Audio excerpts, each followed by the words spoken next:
Jnana Sagar coaching classes. To get more videos, please subscribe this channel. So today we are going to learn the valency. In previous lecture we saw the valency. What is valency? Valency म्हणजे काय आहे किंवा तो एक hole number असतो नेहमी. हे आपण ही सगळी इन्फॉर्मेशन बघितलेली आहे. So let's take example of the valency. How we determine the valency of the sum elements. So here you have chart that the some elements are given here and their atomic number. You have to write the electronic configuration, their valence electron and the valency. So hydrogen having a one atomic number, so electronic configuration is 1. Valence electrons are 1 and hence its valency is 1. Okay. Then helium. Helium आहे atomic number 2 आहे, electronic configuration येणार 2. बरोबर. Valence electron येणार 2 and its valency is 0. आता valency 0 का आहे? तर त्याचं जे ऑर्बिट आहे ते काय आहे? पहिल्या ऑर्बिटची जी लिमिटेशन्स असतात, पहिल्या ऑर्बिटची लिमिटेशन्स त्याचे काय आहे? 2. बरोबर. आपल्याला माहिती आहे, या अगोदर आपण शिकलेलो आहोत की 2 8 8 अशा प्रकारे काय असतात, हे याचे के एल एम एन ह्या शेल्स असतात.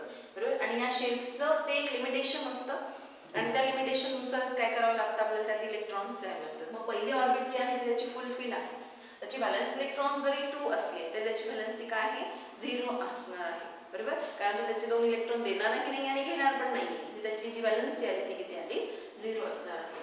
Then lithium. लिथियमचं इलेक्ट्रॉनिक कॉन्फिगरेशन येणार 2 1. बरोबर. 2 8 18 अशा प्रकारे असतं. के एल एम एन चे ज्या ऑर्बिट्स असतात, ह्या ऑर्बिट्स आपण काय करतो, त्यांचे जे इलेक्ट्रॉन्स सपोज के एल एम एन अशा प्रकारे काय असतात, ह्या ऑर्बिटचे नेम आहे. 2 8 18 32 असे हे काय असतात, त्यांचे लिमिटेशन्स असतात की त्या ऑर्बिटमध्ये एवढे इलेक्ट्रॉन्स हे काय करू शकतात, बसू शकतात.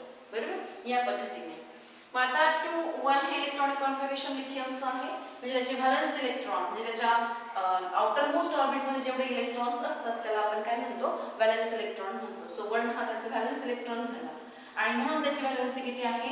1 आहे. ओके. देन बेरिलियम आहे 4. सो त्याची इलेक्ट्रॉनिक कॉन्फिगरेशन आलं 2 2. आता त्याचे व्हॅलेन्स इलेक्ट्रॉन आले 2. बरोबर. आउटर मोस्ट ऑर्बिटमध्ये 2 इलेक्ट्रॉन्स आहे, सो त्याची व्हॅलेन्सी आली 2. Again boron. बोरॉनचं 5 आहे, सो 2 3 हा त्याचा काय आला? इलेक्ट्रॉनिक कॉन्फिगरेशन आलं. व्हॅलेन्स इलेक्ट्रॉन आले 3 आणि त्याची व्हॅलेन्सी पण आली किती आली? 3 आली. त्यानंतर कार्बन आहे. कार्बनची इलेक्ट्रॉनिक कॉन्फिगरेशन येणार 2 4. व्हॅलेन्स इलेक्ट्रॉन्स आहेत 4 आणि व्हॅलेन्सी पण आहे कार्बनची किती? 4 असणार आहे. देन नायट्रोजन आहे 2 आणि 2 and it is 5. The 2 5 हे इलेक्ट्रॉनिक कॉन्फिगरेशन झालं. व्हॅलेन्स इलेक्ट्रॉन आहेत 5. आता याची जी व्हॅलेन्सी आहे, तुम्ही म्हणाल की जे व्हॅलेन्स इलेक्ट्रॉन असतात तीच व्हॅलेन्सी असते, तर ही कन्सेप्ट इथपर्यंत ठीक होती. पण जेव्हा number of electrons outermost शेलमध्ये वाढत जातात त्यावेळेस आपण जो लावलेला क्रायटेरिया असतो तो चेंज होतो. मग त्यावेळेस ही व्हॅलेन्सी असेल का नायट्रोजनची? तर नाही. मग आता इथे 5 इलेक्ट्रॉन्स आहेत की नाही, तर जेव्हा कमीत कमी इलेक्ट्रॉन असतात म्हणजे 4 असेल तर तो 4 इलेक्ट्रॉन देऊ शकतो. बरोबर आहे. त्यामुळे तो 4 त्याची व्हॅलेन्सी असू शकते. पण 5 इलेक्ट्रॉन हा देण्यापेक्षा तो 3 इलेक्ट्रॉन घेऊ शकतो की नाही, त्यामुळे तो 5 इलेक्ट्रॉन देण्याऐवजी 3 इलेक्ट्रॉन घेणार. बरोबर. म्हणजे त्याचं ऑक्टेट कंप्लीट होण्यासाठी त्याला किती इलेक्ट्रॉनची गरज आहे? 3. म्हणजे 8 कंप्लीट होण्यासाठी किती इलेक्ट्रॉनची गरज आहे? 3. म्हणून त्याची व्हॅलेन्सी किती आली? 3. So nitrogen having a valency is equal to 3. Then oxygen. ऑक्सिजनचं असेल 2 6.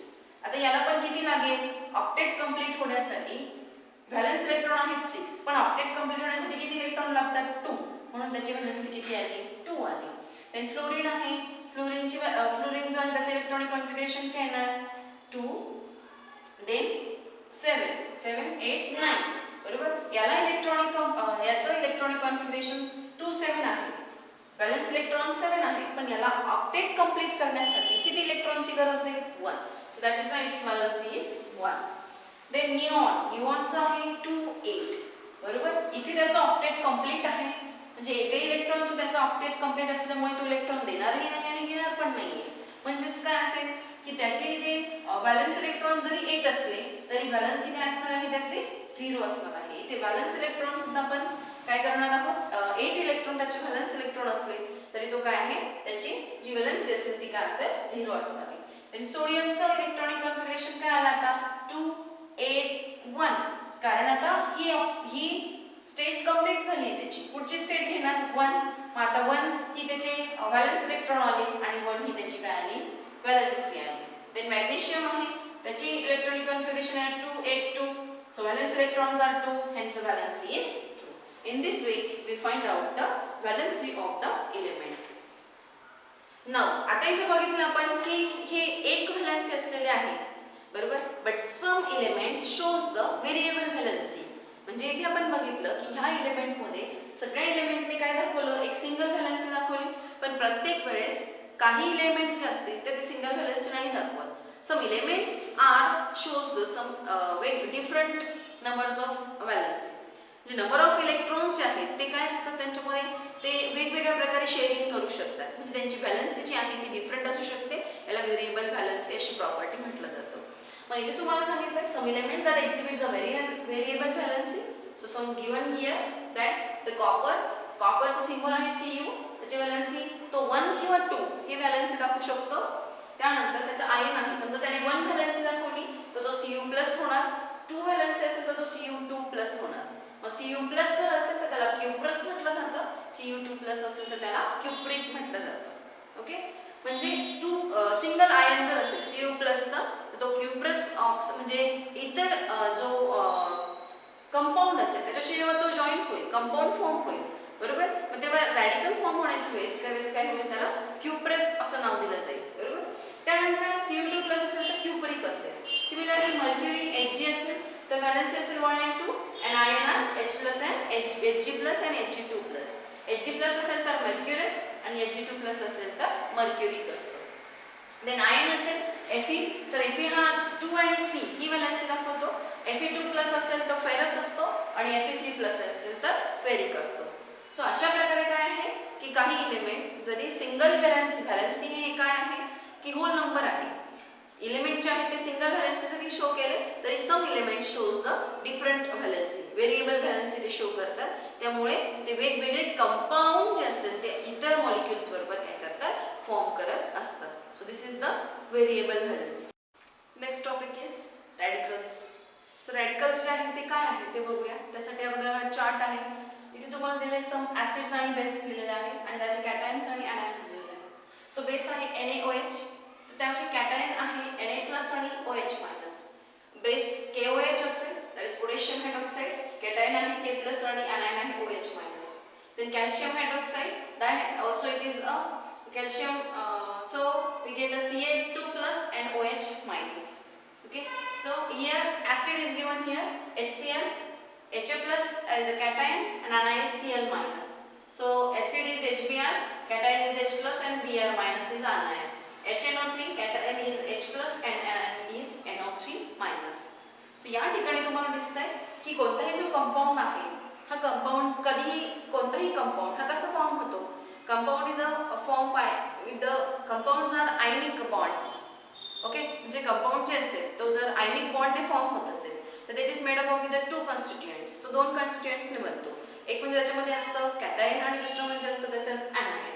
म्हणजे जो आयनिक बॉन्डनी बांधलेला जो कंपाऊंड असतो किंवा आयनिक बॉन्डमुळे तयार झालेला कंपाऊंड असेल तर तो कंपाऊंडला 2 पार्ट असतात. एक असतं त्याला कॅटायन आणि दुसरं असतो ॲनायन, बरोबर. कॅटायन म्हणजेच काय असेल पॉझिटिव्हली चार्ज आयन आणि ॲनायन म्हणजेच काय निगेटिव्हली चार्ज आयन. आणि कॅटायन आणि ॲनायन जे आहे हे निगेटिव्ह आणि पॉझिटिव्ह चार्ज असल्यामुळे काय होतं त्यांच्यामध्ये फोर्स ऑफ अट्रॅक्शन होऊन त्यांच्यामध्ये आयनिक बॉन्ड फॉर्म होतं आणि ह्या आयनिक बॉन्डमुळेच कंपाऊंड फॉर्म होतं, बरोबर. आणि हे सेपरेटली असतात, बरोबर. केमिकल रिॲक्शन होत असताना केमिकल रिॲक्शनमध्ये हे इंडिपेंडेंटली भाग घेतात. So they take part independently in the chemical reaction. That is why they are called as a radicals. आणि म्हणून आपण त्यांना काय म्हणतो, रॅडिकल म्हणतो. So there are 2 types of radicals. मग रॅडिकलचे 2 टाइप आहेत. So radical are of 2 types. First one is the basic radical and second one is the acidic radical.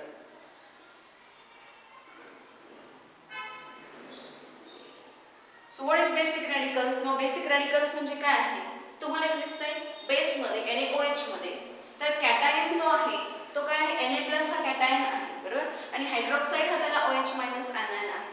मग इथे काय झालं की कॅटायनिक जो रॅडिकल इथे तयार झालेला आहे म्हणजे कॅटायनिक रॅडिकलला इथे ॲनायनिक हायड्रॉक्साइड जोडलेला आहे आणि म्हणून हा जो इथे बेस जे आहे सोडियम हायड्रॉक्साईडचा, या ठिकाणी काय झालंय तर जो कॅटायनिक रॅडिकल बनला आणि म्हणून कॅटायनिक रॅडिकलच काय म्हटलं जातं, बेसिक रॅडिकल असं म्हटलं जातं. कॅटायनिक रॅडिकलच काय म्हणतात, बेसिक रॅडिकल्स म्हणतात. ओके, मग फॉर एक्झाम्पल काय असेल तर example is Na+, okay, then K+, okay, so these are the cationic radicals. Also there is a acidic radical. जे ऍसिड्स असतील तर ऍसिड्स मध्ये काय होतं, H+ आणि Cl- आहे. म्हणजे तुम्हाला हे दिसतंय की anion जे आहे ते anion मध्ये इथे anion H+ आयन जोडलेला आहे, बरोबर. म्हणजे जो anionic रॅडिकल आहे, ह्या anionic रॅडिकलला हा जो रॅडिकल आहे कॅटायनिक रॅडिकल H+ जोडलेला आहे आणि म्हणून या रॅडिकलला काय म्हटलं जातं, ऍसिडिक रॅडिकल असं म्हणतात. सो ऍसिडिक रॅडिकल म्हणजेच काय असेल, anionic जे रॅडिकल असतात त्यांनाच काय म्हणतात, ऍसिडिक रॅडिकल्स म्हणतात. फॉर एक्झाम्पल Cl- असेल, Br- असेल तर यांना काय म्हटलं जातं, ऍसिडिक रॅडिकल्स असं म्हटलं जातं. So these are the basic radical and the acidic radical. या ठिकाणी जे बेसिक रॅडिकल आहे हे कसे फॉर्म होतात, तर basic radicals are form by giving the 1 electron. म्हणजे ते इलेक्ट्रॉन जे आहे ते देतात आणि इलेक्ट्रॉन दिल्यामुळे ते काय बनतात, पॉझिटिव्ह रॅडिकल म्हणजे कॅटायनिक रॅडिकल बनतात आणि म्हणून त्यांना आपण काय म्हणतो, बेसिक रॅडिकल म्हणतो. तर ऍसिडिक रॅडिकल जे आहेत हे ऍसिडिक रॅडिकल्स काय करतात, ते टेक अ इलेक्ट्रॉन, ते इलेक्ट्रॉन्स घेतात आणि म्हणून त्यांचा निगेटिव्ह चार्ज होतो आणि निगेटिव्ह चार्ज असल्यामुळे ते ॲनायनिक रॅडिकल बनतात आणि त्यालाच आपण काय म्हणतो, ऍसिडिक रॅडिकल असं म्हणतो, बरोबर. So there are some simple radicals also and there are some composite radicals also. So there are 2 type of radical again, composite radical and simple radical. म्हणजे समजा हा Na+ आहे, K+ आहे किंवा Cl- Br- आहे, हे सिंगल आहे की नाही यांच्यामध्ये रॅडिकल. म्हणजे या ठिकाणी मोनो ॲटॉमिक रॅडिकल म्हणजे काय, तर यामध्ये सिंपल रॅडिकल आहे, सिंगल ॲटम असतो, बरोबर, आणि म्हणून त्याला आपण काय म्हणतो, सिंपल रॅडिकल असं म्हणतो. पण कधी कधी काही जे रॅडिकल्स असतात त्यामध्ये फॉर एक्झाम्पल जर आपण घेतलं SO4 घेतला, सो SO4 2- असेल, बरोबर, किंवा NH4+ असेल, तर हे काय आहे, यांच्यामध्ये काय होतंय की तुम्हाला एकापेक्षा जास्त ॲटम एकमेकांशी कंबाईन झालेले आहेत आणि तो एक रॅडिकल आहे, बरोबर. म्हणजे एकापेक्षा जास्त ॲटम एकमेकांमध्ये येऊन त्यापासून रॅडिकल तयार झालेलं असेल तर अशा रॅडिकलला काय म्हटलं जातं, कंपोजिट रॅडिकल असं म्हटलं जातं. So there are 2 types of radicals again, that are the simple radical and the composite radical. So this is all information about the radical. Next topic is the chemical formula of the compounds and the recapitulation. So chemical formula of the compounds आहे तो कसा तयार होतो हे आपल्याला या ठिकाणी बघायचं आहे. आपल्याला माहिती आहे की आयनिक कंपाऊंड जो आहे, हा आयनिक कंपाऊंडची काय कॅरेक्टरिस्टिक्स असते, तर हा आयनिक कंपाऊंड जो असतो, हा आयनिक कंपाऊंडला 2 पार्ट असतात. एक असतो पॉझिटिव्हली चार्ज कॅटायन आणि दुसरा असतो निगेटिव्हली चार्ज ॲनायन. आणि या पॉझिटिव्ह चार्ज कॅटायन आणि निगेटिव्ह चार्ज ॲनायन मध्ये फोर्स ऑफ अट्रॅक्शन होऊन त्यापासून आयनिक बॉन्ड फॉर्म होते आणि त्या आयनिक बॉन्डमुळे काय होतो, हा आयनिक कंपाऊंड जो असतो तो फॉर्म होत असतो. मग हा आयनिक कंपाऊंड जो आहे हा फॉर्म होतो, तर याचे कंपाऊंड जे आहे ते कसं लिहायचं, तर कंपाऊंड जो आहे तो कसं तयार होतो, बरोबर आहे. तर त्या ठिकाणी काय गरजेचं आहे, कसा लिहिला जातो हे आपल्याला इथे लक्षात घेणं गरजेचं आहे.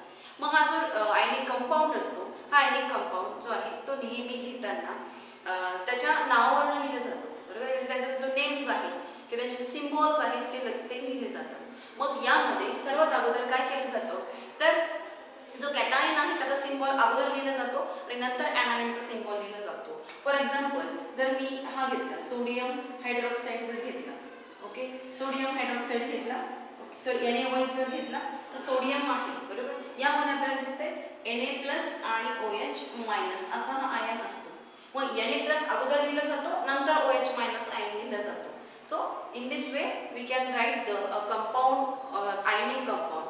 आयनिक कंपाऊंड मध्ये मग इथं नेम देताना कसं दिलं जातं, तर अगोदर जो कॅटायन आहे त्याचं नेम दिलं जातं, दॅट इज सोडियम आणि त्यानंतर नाव दिलं जातं ते ॲनायनचं, that is hydroxide. So the name of that compound is sodium hydroxide.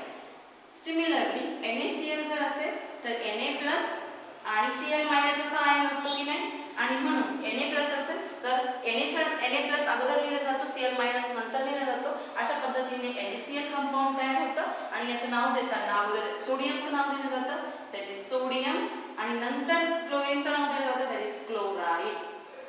So we get the sodium chloride. So in this way a compound can be derived out. मग आता हा compound जो आहे हा तयार कसा होतो हे बघायचं आहे. त्याच्या स्टेप्स आपण बघूया की कंपाऊंड कसं तयार होतो. कंपाऊंड तयार होण्यासाठी याची स्टेप 1 आहे की या ठिकाणी to write the symbols of the radicals. सर्वात अगोदर आपल्याला गरजेचं असतं की त्यांचे सिम्बॉल्स लिहिणं गरजेचं आहे. फॉर एक्झाम्पल आपण Na2 आणि SO4 म्हणजे Na2SO4 हा कंपाऊंड कसं तयार झाला ते बघूया. मग आपण दोन जर घेतले तर Na2 आणि SO4 असे दोन कंपाऊंड घेतले बरोबर, असे दोन रॅडिकल्स घेतले. So the symbols of the radical symbol Na2 आणि SO4 हा घेतलेला आहे बरोबर. त्यामध्ये आपल्याला माहिती आहे की Na2SO4 कसं तयार झालं ते बघायचं आहे आपल्याला. Na2SO4 मग यामध्ये आपल्याला रॅडिकल आहे त्यामध्ये आपल्याला माहिती आहे Na+ आणि SO4 2- आहे बरोबर. आणि तो जो चार्ज रॅडिकलच्या वरती असतो ती म्हणजे त्याची काय असते, व्हॅलेन्सी असते, हे आपल्याला माहिती आहे अगोदर. मग Na हा सिम्बॉल घेतला आणि SO4 हा एक सिम्बॉल आहे बरोबर. मग सर्वात अगोदर त्याचे सिम्बॉल्स लिहू. स्टेप 2 मध्ये आहे to write the valency below the respective radical. मग आता या रॅडिकलच्या बिलो काय लिहायची, तुम्हाला व्हॅलेन्सी लिहायची. मग सोडियम जो आहे तो Na+ आहे म्हणजेच त्याची व्हॅलेन्सी आहे 1. सो त्याच्या बिलो आपण त्याची व्हॅलेन्सी लिहिणार. SO4 2- आहे म्हणून त्याची व्हॅलेन्सी आली 2 बरोबर. मग त्यानंतरची स्टेप आहे to cross multiply as shown arrows the number of radicals. मग सोडियम आहे त्याची व्हॅलेन्सी 1 आहे आणि SO4 आहे त्याची व्हॅलेन्सी 2 आहे आणि एरोने इथे दाखवायचे की you have to multiply cross multiply the number of the radicals. म्हणजे या ठिकाणी जो रॅडिकल आपल्याला फॉर्म करायचा आहे त्या रॅडिकलमध्ये आपल्याला नंबर्स किती पाहिजे त्या रॅडिकलचे, तर त्या कंपाऊंडमध्ये त्या रॅडिकलचे नंबर्स किती असला पाहिजे हे व्हॅलेन्सीवरून ठरतं. आणि म्हणून आपल्याला क्रॉस मल्टिप्लाय केलं तरच ते ॲडजस्ट होते, तरच तो कंपाऊंड परफेक्टली फॉर्म होत असतो. म्हणजे SO4 2- आहे की नाही, मग त्याच्याशी मला रिलेट करण्यासाठी Na+ ही एक सिंगल घेऊन चालणार नाही, तर तो स्टेबल कंपाऊंड तयार होणार नाही. मग तो स्टेबल होण्यासाठी त्याची व्हॅलेन्सी त्याच्यासोबत मॅच झाली पाहिजे आणि म्हणून आपण क्रॉस मल्टिप्लाय करतो and we write down the step 4 chemical formula of the compound. So Na किती आहे, Na ची व्हॅलेन्सी जरी 1 असली तरी SO4 ची 2 आहे.